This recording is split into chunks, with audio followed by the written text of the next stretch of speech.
FIFA ने AIFF यानी भारतीय फुटबॉल बॉडी जो है उस पर बैन लगा दिया है, सस्पेंड कर दिया है। अब इसके सीधे मतलब सबसे पहले आप समझ लीजिए कि आखिर ये बैन का मतलब क्या है। इस बैन का मतलब ये है कि भारत की कोई भी टीम, यानी वो अंतरराष्ट्रीय टीम हो, मेंस टीम हो, विमेन्स टीम हो, कोई भी टीम, किसी भी जेंडर की टीम, किसी भी एज ग्रुप की अंतरराष्ट्रीय टीम, वो अब अंतरराष्ट्रीय मैचों का हिस्सा नहीं होगी।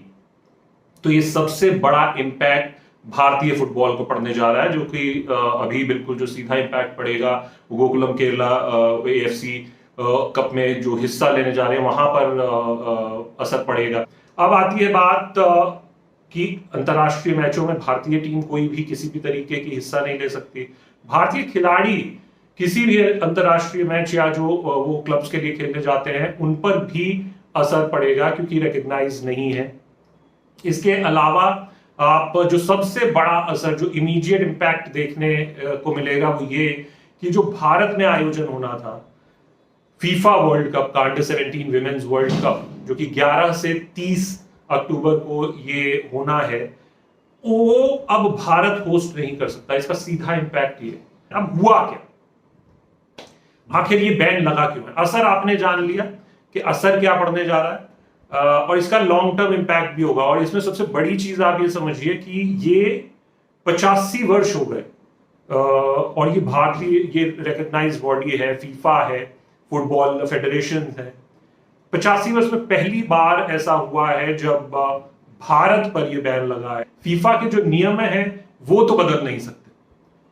फीफा के नियम जो एक देश के लिए रहेंगे वही सब देशों के लिए रहेंगे। हुआ ये कि आपने अगर, और मैं क्रिकेट से जोड़कर आपको बताने की कोशिश करता हूं, BCCI के संविधान में जो 2013 IPL में हुआ, उसके बाद जो काफी कुछ सवाल उठे BCCI पर और उसके संविधान पर, और किस तरीके से BCCI को संचालित किया जा रहा था, चलाया जा रहा था, कैसे ही एक ही जो व्यक्ति BCCI में आता था अधिकारी के तौर पर, एडमिनिस्ट्रेटर के तौर पर, वो कैसे ही लगातार शुरुआत से अंत तक बना रहता था, कभी अपने प्रॉक्सी के जरिए, कभी खुद।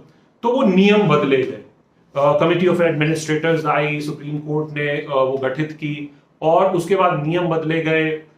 BCCI के संघों को परेशानी हुई, जो स्टेट बॉडीज हैं, और मामला सुप्रीम कोर्ट में गया। आज भी दिक्कतें हैं, लेकिन जो एक कोड बनाया गया, लोढ़ा कमेटी के जो रिकमेंडेशंस आए थे, ये मैं BCCI की बात कर रहा हूं ताकि आप लोग शायद रिलेट कर सके कि हो क्या रहा है हमारे देश में। वैसे अगर आप देखें तो ये होता रहता है, चाहे बॉक्सिंग फेडरेशन की बात करें, चाहे हम कुश्ती संघ की बात करें, चाहे हम अब इसकी बात कर रहे हैं, अभी अभी IOC और IOA का मामला आपने देखा। तो ये हमारे देश के लिए कोई नई बात नहीं है, लेकिन फुटबॉल में ऐसा क्या हो गया जो कि लंबे समय से सब ठीक था, भारत को मेजबानी मिली अंडर 17 विमेन्स वर्ल्ड कप की, और अब जब वो होने जा रहा है तब ऐसा क्या हो गया एंड मोमेंट पे। चंद बिंदु समझिए। नंबर 1, भारत की जो ऑल इंडिया फुटबॉल फेडरेशन है, उसके अध्यक्ष रहे प्रफुल्ल पटेल, NCP के नेता हैं, केंद्रीय मंत्री भी रहे प्रफुल्ल पटेल। और ये जो एक नियम है वो ये है कि 12 साल से ज्यादा समय तक आप 3 जो कंसेक्यूटिव टर्म्स हैं उसके आगे आप कंटिन्यू नहीं कर सकते हैं। प्रफुल्ल पटेल 2009 में इसके अध्यक्ष बने थे, प्रेसिडेंट बने थे AIFF के, और उसके बाद से 2020 दिसंबर में उनका कार्यकाल खत्म हो गया। अब प्रोसीजर क्या है? प्रोसीजर ये है कि आप इलेक्शन करवाएं, इलेक्शन हो, यानी कि दिसंबर 2020 में इलेक्शन हो, और उसके बाद फीफा ने भी अपने कॉन्स्टिट्यूशन में कुछ बदलाव किए हैं, वो भी अपने कॉन्स्टिट्यूशन को AIFF में जोड़ना चाहता है कि उसके कॉन्स्टिट्यूशन के अनुरूप AIFF काम करे। स्पोर्ट्स कोड, जो नेशनल स्पोर्ट्स कोड है उसके, भारत का, उसके साथ मिलकर एक ऐसा कॉन्स्टिट्यूशन बनाना था AIFF का, जो सभी मानकों पर खरा उतरे, यानी कि national sports code, FIFA constitution, FIFA के जो रिकमेंडेशंस हैं, तो ये सभी चीजों का काम करना था। एक कॉन्स्टिट्यूशन को लागू करना था AIFF के, और एक चुनाव करवाने थे जिससे कि एक लीगल इलेक्टेड बॉडी गवर्न कर सके, इंडिपेंडेंट बॉडी। ये स्वायत्तता जो ये टर्म है कि सबसे वो अलग बॉडी होनी चाहिए, उसमें गवर्नमेंट का इंटरफियरेंस नहीं होना चाहिए, और यही वो बिंदु है जिसकी वजह से ये बैन लगा है। आप समझिए क्यों। तो प्रफुल्ल पटेल 12 साल पूरे हो गए, दिसंबर 2020 में इलेक्शन होने थे, नहीं हुए, कोविड का समय था, लेकिन वो इलेक्शंस नहीं हो सके कोविड के समय के चलते। वो बात खिंचती गई, मामला सुप्रीम कोर्ट में गया। सुप्रीम कोर्ट ने मई इसी साल 2022 के 18 मई को एक वर्डिक्ट दिया प्रफुल्ल पटेल को, जिन पर यह आरोप लगा कि वो इलेक्शंस नहीं होने दे रहे हैं और वो इसमें टालमटोल कर रहे हैं, और ऐसे बड़े गंभीर आरोप लगाए गए। प्रफुल्ल पटेल को उनकी जिम्मेदारियों से मुक्त कर दिया गया। तो वो अब प्रेसिडेंट नहीं रहे AIFF के।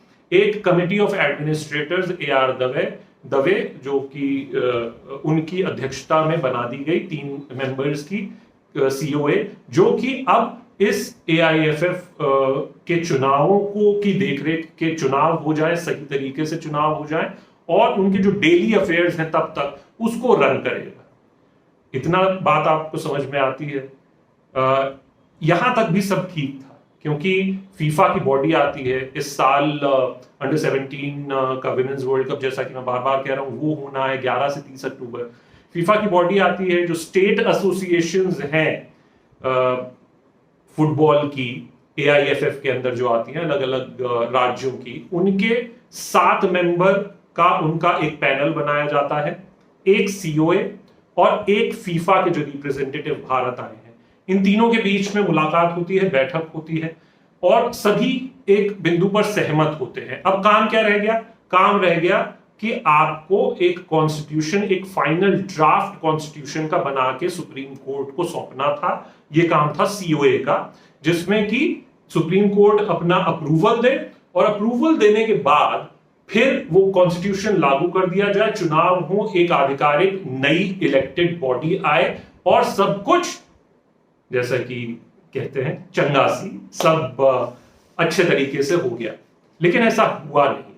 इसमें अड़चने आई जब फाइनल ड्राफ्ट सुप्रीम कोर्ट को दिया COA ने, क्योंकि जो ये 7 मेंबर का पैनल था स्टेट एसोसिएशंस का, जो AIFF का हिस्सा है, राज्य सर, तो उनको इनमें कुछ मुद्दे हुए। मुद्दा उठता है कि जो फाइनल ड्राफ्ट है उसमें AIFF के लिए जो COA है, जो सुप्रीम कोर्ट द्वारा अपॉइंटेड एक आधिकारिक कमिटी है, उसने ये सजेस्ट किया कि एक इलेक्टोरल कॉलेज होगा और वो ये चुनाव देखेगा, और इसमें 36 तो जो स्टेट बॉडीज हैं उनका रिप्रेजेंटेशन होगा, यानी 36 सदस्य वहां से होंगे, और जो 50% यानी कि 72 टोटल सदस्य, 36 स्टेट बॉडीज के 36 जो होंगे वो होंगे एमिनेंट फुटबॉलर्स, जो फॉर्मर फुटबॉलर्स, एमिनेंट फुटबॉलर्स जो भारत के हैं, जिनमें 24 मेल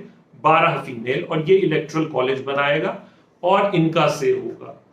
अब यहां पर सवालिया निशान उठ गए, यहां पर विरोध उठ गया, और फीफा ने भी इसमें अपनी आपत्ति दर्ज करा दी। जब फीफा तक ये बात पहुंची, कुछ का कहना है कि फीफा को गलत जानकारी देने के पीछे उन्हीं एडमिनिस्ट्रेटर्स का हाथ है, जिन्हें हटाया गया, और जो लोग चुनकर आए गए लेकिन उनकी मान्यता रद्द कर दी गई COA द्वारा। तो ये लेटर जो है एक लिखा गया फीफा को, जिसके बाद फीफा एक्शन में आता है। फीफा कहता है कि 50% रिप्रेजेंटेशन नहीं हो सकता एमिनेंट प्लेयर्स का इलेक्टोरल कॉलेज में, निर्वाचन मंडल में, यानी कि आपको, फीफा ये भी कहता है कि उन्हें आपत्ति नहीं है आप एमिनेंट प्लेयर्स को डालिए, लेकिन जो एग्जीक्यूटिव कमिटी है, यानी कि जो रन कर रही है AIFF को, उसमें आप उसका 25% उन खिलाड़ियों को दे दें, यानी कि कुल 22 सदस्य के करीब है, तो 5 सदस्य, 3 पुरुष 2 महिलाएं, उनको आप दे दीजिए, एग्जीक्यूटिव कमेटी बनाइए, और उसमें फीफा को आपत्ति नहीं है। लेकिन ये जो 50-50 का कॉन्सेप्ट है, उसको उस पर आपत्ति फीफा ने दर्ज करा दी। 50 को 25 कीजिए, ये इतना आप जो रिप्रेजेंटेटिव्स हैं उनको पूरी तरह से नकार नहीं सकते, ये फीफा ने कहा। इसके बाद क्योंकि डेट्स बढ़ती जा रही थी, 3 अगस्त का समय आ गया था, जल्दी काम करना था, 28 अगस्त तक चुनाव होने थे, और एक नई बॉडी खड़ी करनी थी, एक इलेक्टेड बॉडी खड़ी करनी थी AIFF के लिए। सुप्रीम कोर्ट ने आदेश दिया, निर्देश दिया कि भाई आप जाइए और इलेक्शंस करवाइए, और उसके बाद ताकि जल्दी से, और कॉन्स्टिट्यूशन को इसको जल्दी से सुचारू रूप से इसको लागू करा जाए। जिसके बाद 4 अगस्त को ही इसी महीने फीफा ने एक तरीके से थ्रेटन किया कि हम ऑल इंडिया फुटबॉल फेडरेशन, भारतीय फुटबॉल संघ को पूरी तरीके से सस्पेंड कर देंगे, उस पर बैन लगा देंगे अगर ये काम सही तरीके से नहीं हुए। अल्टीमेटली इसको एक किस तरीके से लिया गया, क्यों 4 अगस्त से 16 अगस्त तक कुछ नहीं किया गया, ये बड़े सवाल हैं। और उसके बाद अल्टीमेटली 16 अगस्त यानी कि आज के दिन सुबह सुबह इस फुटबॉल संघ पर, भारतीय फुटबॉल संघ पर बैन लगा दिया जाता है, उसे सस्पेंड कर दिया जाता है, जिसका इंपैक्ट हमने आपको बता दिया। अब ये बैन रोका भी जा सकता था, लेकिन उसके लिए अहम बात ये थी कि आपको जो फीफा के जो रिकमेंडेशंस हैं, या फीफा अगर आपसे कुछ बात कह रहा है उसको गंभीरता से लेना होगा। अब अहम बात क्या है कि क्या यहां पे गलती हुई, या कुछ डेट क्लैश हो गया है, या कुछ डेट ऊपर नीचे हो गई है। आपको मैं बता दूं कि कल ही कि क्या हम बच सकते हैं अभी भी इस बैन से, क्या हमारे देश में अभी भी फुटबॉल वर्ल्ड कप होगा अंडर 17, जिसकी राह जो भी फुटबॉल फैंस है, और हमारे देश में कम फुटबॉल फैंस नहीं है, विश्वास मानिए, तो क्या वो अभी भी होगा? बिल्कुल हो सकता है, और होना भी चाहिए, और लगता है, मेरा ऐसा मानना है कि कुछ नहीं होगा, और ये बैन हटना चाहिए, और इसके लिए पूरी पुरजोर कोशिश की जाएगी। कल सुप्रीम कोर्ट में हियरिंग है, और ये पहला मैटर, जैसा कि अभी हमें पता लगा है कि ये पहला मैटर स्टेट किया गया है जिसकी सुनवाई होगी, क्योंकि ये पूरे देश का मामला है। कल सुप्रीम कोर्ट में हियरिंग है, और पहला ही मैटर ये लिस्टेड है।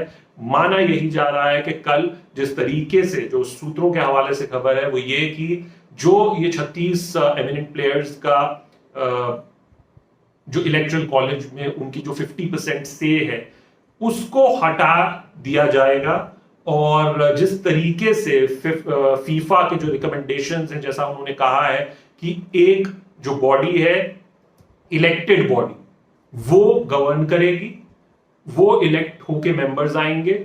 कमिटी ऑफ एडमिनिस्ट्रेटर्स का जो काम है वो सिर्फ इतना सा है कि वो इसको ओवरलुक करे कि वो अगर कहीं कोई दिक्कत आ रही है तो वो उसमें हेल्प करे।